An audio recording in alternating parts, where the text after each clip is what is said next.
Samarkand, alternatively Samarkand or Samarkand, is one of the oldest inhabited cities in Central Asia, prospering from its location on the Silk Road between China and the Mediterranean. At times Samarkand has been one of the greatest cities of Central Asia. Traditionally it is the capital of Samarkand region, and is Uzbekistan's third largest city, after fast-growing Namangan in the Fergana Valley. The city is noted for being an Islamic center for scholarly study. In the 14th century it became the capital of the Empire of Timur and is the site of his mausoleum. The Bibi Khanum Mosque remains one of the city's most notable landmarks. The Registan was the ancient center of the city. The city has carefully preserved the traditions of ancient crafts. Embroidery, gold embroidery, silk weaving, engraving on copper, ceramics, carving and painting on wood.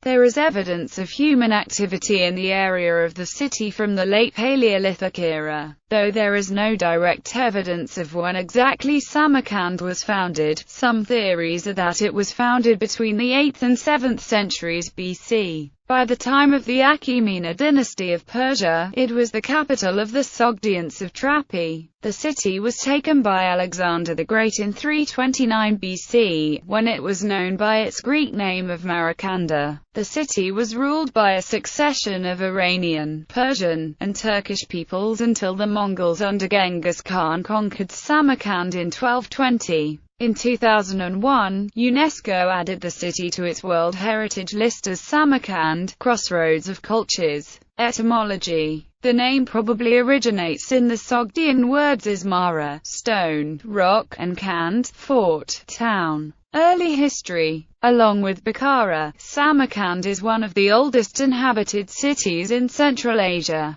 prospering from its location on the trade route between China and the Mediterranean. At times Samarkand has been one of the greatest cities of Central Asia. Archaeological excavations held within the city limits as well as suburban areas unearthed evidence of human activity as early as 40,000 years old, which is late Paleolithic era. A group of Mesolithic era archaeological sites were discovered at Sazagon 1, Zamikatosh, Okalik, Syob and Dargom canals, supplying with water the city and its suburbs appeared around the 7th to 5th centuries BCE. There is no direct evidence of when exactly Samarkand was founded. Researchers of Institute of Archaeology of Samarkand argue existence of the city between the 8th and 7th centuries BCE. Samarkand has been one of the main centers of Sogdian civilization from its early days. By the time of the Achaemenid dynasty of Persia, it had become the capital of the Sogdian satrapy. Hellenistic period. While settlement in the region goes well back into prehistoric times, by the 7th century BCE, the town seems to have housed a substantial center of craft production and already boasted an extensive irrigation system. It was one of the easternmost administrative centers for Achaemenid Persia and had a citadel and strong fortifications.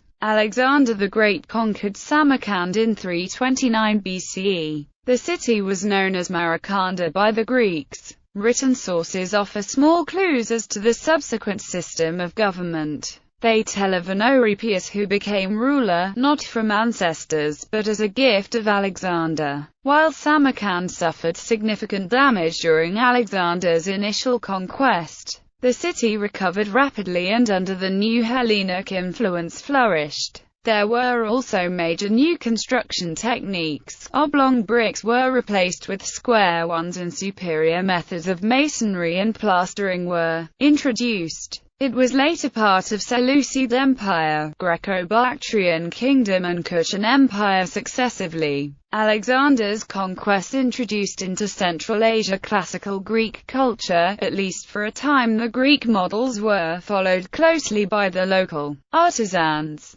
The Greek legacy lived on in the various Greco-Bactrian kingdoms of the area and the Kushan Empire of the first centuries of the Common Era, whose territories extended well down into what is today Pakistan and India. During the Kushan era, the city declined, though it did not really revive until the 5th century CE. Pre-Mongol period. Samarkand was conquered by the Sasanians around 260 CE. After the Hittite conquered Samarkand, they controlled it until the Gokturks, in an alliance with the Sassanid Persians, captured it during the Battle of Bukhara. The Turks ruled over Samarkand until they were defeated by the Sassanids during the Gokturk-Persian Wars. After the Islamic conquest of Iran, the Turks conquered Samarkand and held it until the Turkic Khaganate collapsed due to wars with the Chinese Tang dynasty. During this time, the city became a protectorate and paid tribute to the ruling Tang. The armies of the Umayyad Caliphate under Qutayb ibn Muslim captured the city in around 710 from Turks. During this period, Samarkand was a diverse religious community and was home to a number of religions, including Buddhism, Zoroastrianism, Hinduism, Manichaeism, Judaism and Nestorian Christianity. However, after the Arab conquest of Sogdian, Islam became the dominant religion in Samarkand, with much of the population converting. Legend has it that during Abbasid rule, the secret of paper-making was obtained from 2 Chinese prisoners from the Battle of Talis in 751, which led to the foundation of the first paper mill of the Islamic world in Samarkand.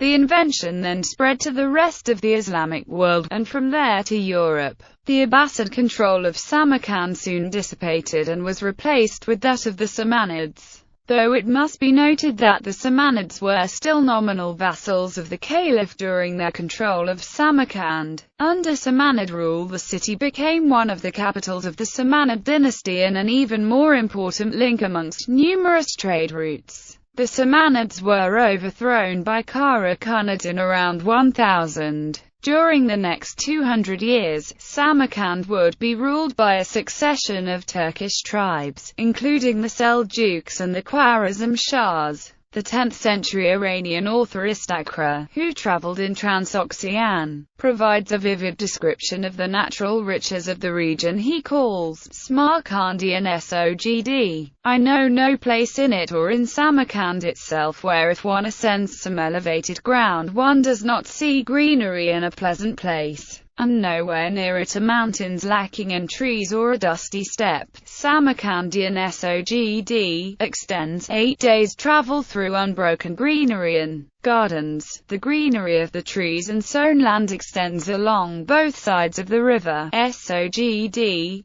and beyond these fields is pasture for flocks. Every town and settlement has a fortress. It is the most fruitful of all the countries of Allah. In it are the best trees and fruits. In every home are gardens, cisterns and flowing water. Mongol period. The Mongols conquered Samarkand in 1220. Although Genghis Khan did not disturb the inhabitants of the city in any way, according to Yuvani, he killed all who took refuge in the citadel and the mosque. He also pillaged the city completely and conscripted 30,000 young men along with 30,000 craftsmen. Samarkand suffered at least one other Mongol sack by Khan Barak to get treasure he needed to pay an army. It was part of Chagatai Khanate till 1370. The Travels of Marco Polo, where Polo records his journey along the Silk Road, describes Samarkand as a very large and splendid city. Here also is related the story of a Christian church in Samarkand, which miraculously remained standing after a portion of its central supporting column was removed. 14th century. In 1365, a revolt against Mongol control occurred in Samarkand. In 1370, Timur, the founder and ruler of the Timurid Empire, made Samarkand his capital.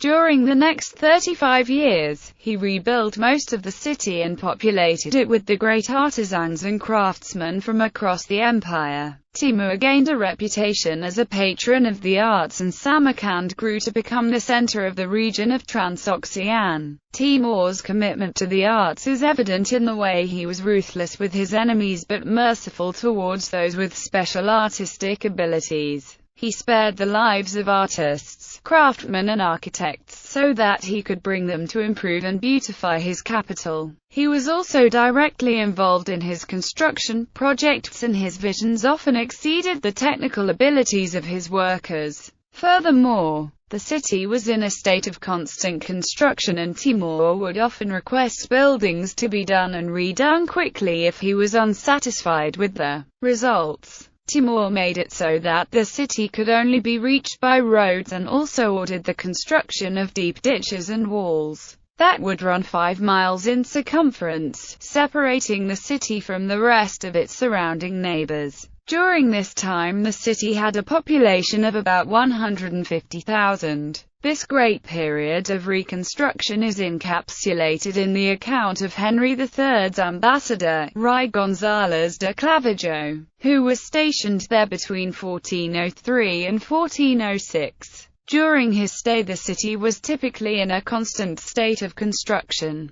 The mosque which Timur had caused to be built in memory of the mother of his wife seemed to us the noblest of all those we visited in the city of Samarkand. But no sooner had it been completed than he began to find fault with its entrance gateway, which he now said was much too low and must forthwith be pulled down. 15th century. Between 1424 and 1429, the great astronomer Ali Beg built the Samarkand Observatory. The sextant was 11 meters long and once rose to the top of the surrounding 3-story structure, although it was kept underground to protect it from earthquakes. Calibrated along its length, it was the world's largest 90-degree quadrant at the time. However, the observatory was destroyed by religious fanatics in 1449. Modern history. In 1500 Uzbek nomadic warriors took control of Samarkand. The Shaybanids emerged as the Uzbek leaders at or about this time. In the second quarter of 16th century, the Shaybanids moved their capital to Bukhara and Samarkand went into decline. After an assault by the Persian king, Nader Shah, the city was abandoned in the 18th century, about 1720 or a few years later. From 1599 to 1756, Samarkand was ruled by the Ashtakani dynasty of Bukhara. From 1756 to 1868, Samarkand was ruled by the Manghite emirs of Bukhara. The city came under Russian rule after the citadel had been taken by a force under Colonel Konstantin Petrovich von Kaufmann in 1868. Shortly thereafter the small Russian garrison of 500 men were themselves besieged. The assault, which was led by Abdul Malik Tura, the rebellious elder son of the Bukharan emir, as well as Baba Beg of Shirazabad and Jura Beg of Kitabs, was repelled with heavy losses. Alexander Abramov became the first governor of the military okrug, which the Russians established along the course of Azir of Shan River. With Samarkand as the administrative center, the Russian section of the city was built after this point, largely to the west of the old city. In 1886,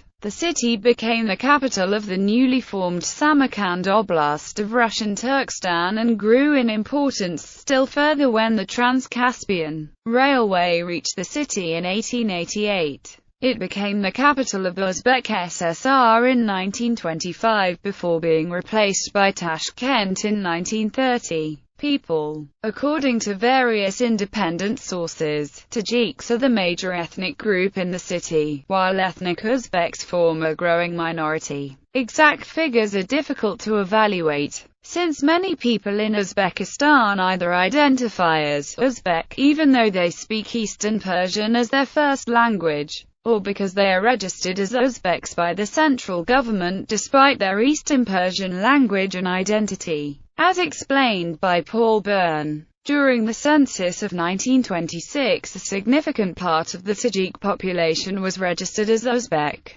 Thus, for example, in the 1920 census in Samarkand city the Tajiks were recorded as numbering 44,758 and the Uzbeks only 3,301. According to the 1926 census, the number of Uzbeks was recorded as 43,364 and the Tajiks is only 10,716. In a series of kishlaks, villages, in the Koyand okrug, whose population was registered as Tajik in 1920 e.g. in Asht, Kalacha, Akyari Tajik and others, in the 1926 census they were registered as Uzbeks. Similar facts can be adduced also with regard to Fergana, Samarkand, and especially the Bukhara Oblast's main sites. The Registan, a famous example of Islamic architecture. It consists of 3 separate buildings: Madrasa of Ulubeg Sherdor Madrasa, Tilla Kori Madrasa, Bibi Khanum Mosque, Guri Amir Mausoleum, Observatory of Ulubeg, Shah Zindan Necropolis, historical site of Afrajayab, Sayyub Bizar. Architecture. Timur initiated the building of Bibi Khanum after his campaign in India in 1398 to 1399, before its reconstruction after an earthquake in 1897. Bibi Khanum had around 450 marble columns that were established with the help of 95 elephants that Timur had brought back from Hindustan. Also from India, artisans and stonemasons designed the mosque's dome, giving it its distinctiveness amongst the other buildings.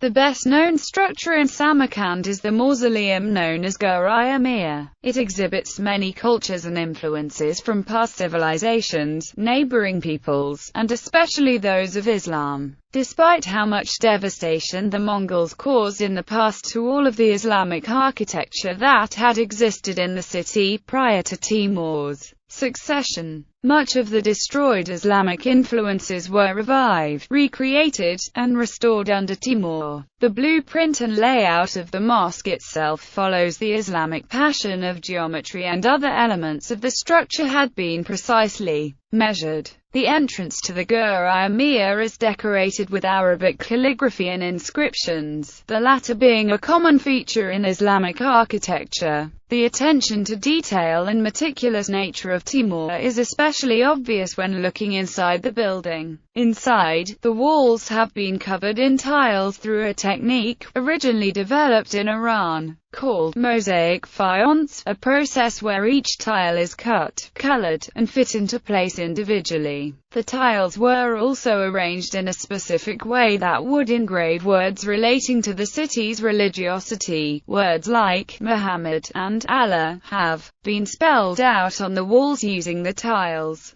The ornaments and decorations of the walls include floral and vegetal symbols which are used to signify gardens. Gardens are commonly interpreted as paradise in the Islamic religion, and they were both inscribed in tomb walls and grown in the city itself. In the city of Samarkand, there were 2 major gardens, the New Garden and the Garden of Heart's Delight, and these became the central areas of entertainment for ambassadors and important guests. A friend of Genghis Khan in 1218 named Yeluchakai reported that Samarkand was the most beautiful city of all, where it was surrounded by numerous gardens. Every household had a garden, and all the gardens were well designed, with canals and water fountains that supplied water to round or square-shaped ponds. The landscape included rows of willows and cypress trees, and peach and plum orchards were shoulder to shoulder. The floors of the mausoleum is entirely covered with uninterrupted patterns of tiles of flowers, emphasizing the presence of Islam and Islamic art in the city. In addition, Persian carpets with floral printings have been found in some of the Timurid buildings.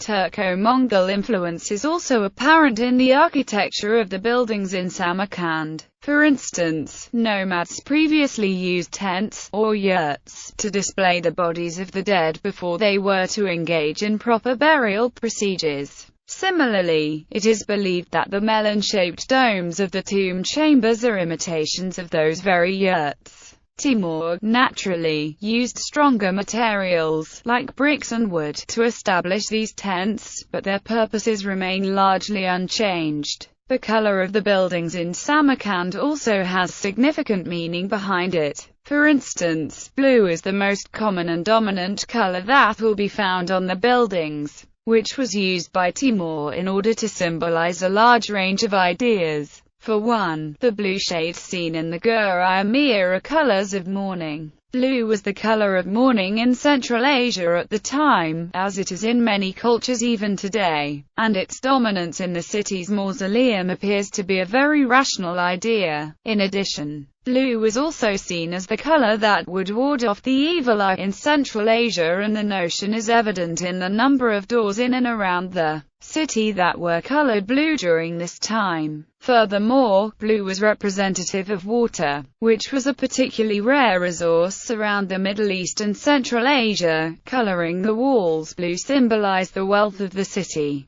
Gold also has a strong presence in the city. Timur's fascination with vaulting explains the excessive use of gold in the Gur Emir, as well as the use of embroidered gold fabric in both the city and his buildings. The Mongols had great interest in Chinese and Persian-style gold and silk textiles, as well as nasij woven in Iran and Transoxian. Past Mongol leaders, like Hogode, built textile workshops in their cities in order to be able to produce gold fabrics themselves. There is evidence that Timur tried to preserve his Mongol roots. In the chamber in which his body was laid, tuques were found. Tuques are poles with horses' tails hanging at the top, which was symbolic of an ancient Turkic tradition where horses, which were valuable commodities, were sacrificed in order to honor the dead. Climate. Samarkand features a Mediterranean climate that closely borders on a semi-arid climate with hot, dry summers and relatively wet,